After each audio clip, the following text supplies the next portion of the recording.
Concept এটা ছিল না। আপনি একটি পশুর মাধ্যমে আল্লাহর কাছে কি উপস্থাপন করতে যাচ্ছে? আল্লাহ কোরআনে বলেছেন লাইয়ানাল্লাহা রুহুহা ওয়ালা ইলাহুহা ওয়ালাকিয়ানাহুত তাকওয়া। তোমাদের কুরবানির গরু, মহিষের, ছাগল, ভেড়া, দুম্বা রক্ত আমি আল্লাহ খাই না। এটা রক্ত আমার কাছে আসে না, গোশত আমার কাছে আসে না। এটা তোমরাই খাও, তোমরাই ভোগ করো, তোমাদের হৃদয়টা দেখতে চায়।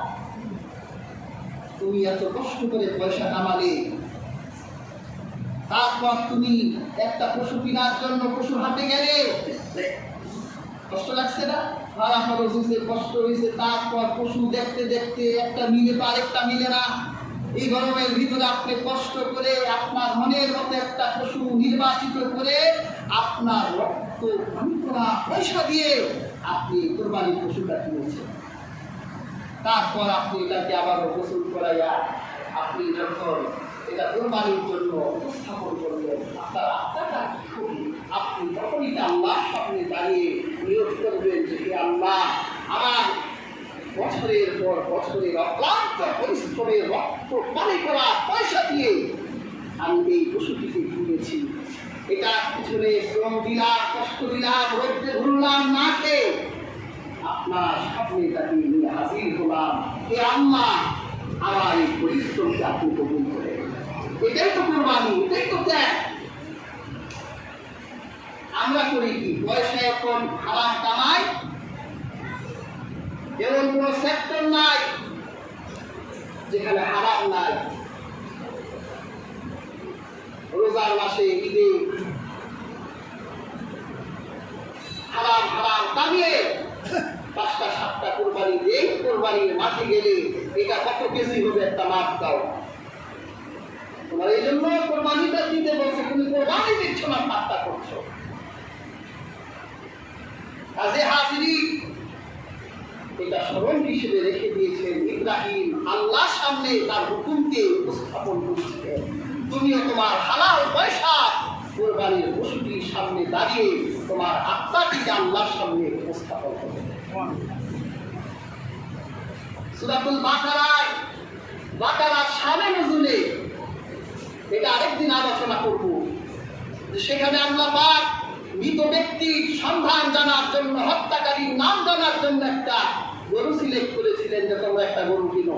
মুসা নবীর সাথে বেয়াদবি করলো, বারবার মুসাকে প্রশ্ন করছে বা লাউহা কেমন হবে, এটা কি কাজে ব্যবহার হবে, বিভিন্ন প্রশ্নে যখন জর্জরিত করলো, আল্লাহ পাক গরুর এমন কিছু বিশেষণ দিলেন যে এই বিশেষণ না পাওয়া পর্যন্ত গরু আল্লাহর কাছে কবুল হবে না। 40 বছর পর্যন্ত তারা ঘুরেছিল, একটা গরু একটা মিলে তো আরেকটা মিলে না।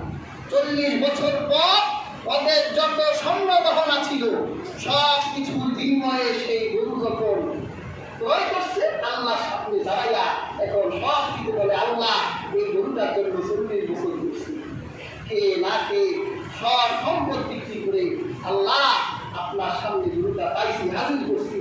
আপনি যদি এখন জবাই করার পরে কবুল না করে, হত্যাকারীর নাম যদি আমরা না জানতে পারি, আল্লাহ 40 বছরের সাধনা ব্যর্থ হবে। আল্লাহ আপনি আমাদের মনটা কবুল করে। আল্লাহ মন কবুল করলো। গরু জবাই করার পর হত্যাকারীর নাম বলে দেওয়া হয়েছিল। সুবহানাল্লাহ। কাজী হাজিরিন, যারা কুরবানি দিবেন অবশ্যই মনে রাখতে হবে যে এই কুরবানি আমরা আমাদের হৃদয়টা আল্লাহর কাছে উপস্থাপন করব। আজকে এই যে 29তম রাত চলে যাচ্ছে, জিলহজ এসে যাচ্ছে। হাজিরিন, আমাদের জিলহজের আমল আছে। যারা কুরবানি দিবে অথবা যারা কুরবানি দিতে মন চায় কিন্তু সমর্থ নাই, রাসূল কারীম সাল্লাল্লাহু আলাইহি ওয়াসাল্লাম বলেছেন তারা যাতে তাদের চুল না কাটে, হাতের পায়ের নখ না কাটে, 9 দিন পর্যন্ত যদি তারা এগুলো না কাটে, আল্লাহ তারা তাদের পক্ষ থেকে কোরবানি করবে। এই আমলটা করবেন।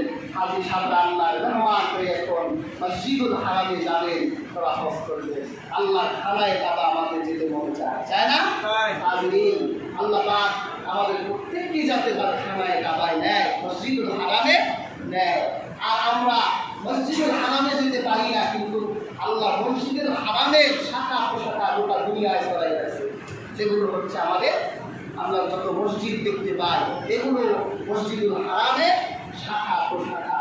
আমরা মসজিদগুলোতে আসবো, মসজিদগুলোকে মহাব্বত করবো, মসজিদকে ভালোবাসবো, আমরা মসজিদগুলোকে নির্মাণ করবো। রাসূল কারীম সাল্লাল্লাহু আলাইহি ওয়াসাল্লাম হাদিসে বলেছেন যে ব্যক্তি একটি মসজিদ নির্মাণ করলো, আল্লাহ তার জন্য জান্নাতে একটি ঘর নির্মাণ করে দিলেন। সুবহানাল্লাহ। রাসূলুল্লাহর এই কথাটি মিথ্যা না। রাসূলুল্লাহর এই হাদিসটা তো মুতাওয়াতির পর্যায়ের হাদিস, মাশহুর হাদিস। আপনি একটা মসজিদ বানাবেন, আপনি বিশ্বাস করবেন যে আল্লাহ আপনার জন্য জান্নাতে একটা মসজিদ বানাই দিয়েছে। সুবহানাল্লাহ। একটা মসজিদ বানানোর যোগ্যতা আমাদের আছে? একটা মসজিদ বানাইতে কত খরচ হয়? কিন্তু আমরা যদি মসজিদকে আবাদ করি, ইন্নামা ইয়ামুরু মাসাজিদাল্লাহ, আল্লাহ আমাদের মসজিদ আবাদ করতে বলেছেন। মসজিদের আবাদকারীকে আল্লাহ জান্নাতে তাদের জন্য ঘর নির্মাণ করেছেন। আপনি একটা মসজিদ বানাইতে পারেন না, একটা মসজিদের টাইলস দিতে পারেন, একটা ইট দিতে পারেন, একটা বালু দিতে পারেন, তাও যদি না পারেন, যারা মসজিদ বানাতে চায় তাদেরকে সহযোগিতা সমর্থন দিতে পারেন যে আপনি বানান, আমরা, কিন্তু আমরা বাধা দিব না। আমরা চাই আল্লাহর ঘরগুলো হয়ে যায়। এই দেখেন না আমাদের এই মসজিদ, আলহামদুলিল্লাহ কেন্দ্রীয় মসজিদ ভরে যায়। এখানে অতি দ্রুতই একটা প্রয়োজন একটা ভালো মসজিদ হওয়া। আমরা অনেকদিন ধরে আদেশের মালিকের কাছে প্রার্থনা করছি যে আল্লাহ কবুল করেন। আল্লাহ যেদিন কবুল করবে সেই দিন মসজিদ হয়ে যাবে। আমরা চেষ্টা করছি, আমাদের বর্তমান সভাপতি সাহেব চেষ্টা করতেছে। আমরা ইনশাআল্লাহ তাকে সহযোগিতা করবো, তাকে সমর্থন করবো। কি করে এই মসজিদ, উনি তো আলহামদুলিল্লাহ এই দিকে খুব ভালো মানুষ যে তিনি দেওয়ার ক্ষেত্রে তিনি আছেন, তিনি নেওয়ার ক্ষেত্রে নেই।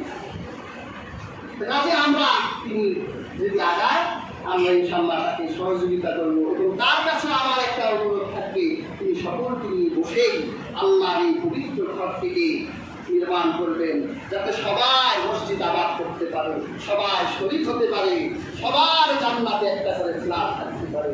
আল্লাহ সুবহানাহু ওয়া তাআলা আমাদের প্রত্যেককে মসজিদের আবাদকারী হিসেবে কবুল করুন, যারা সুন্নাত পড়েননি।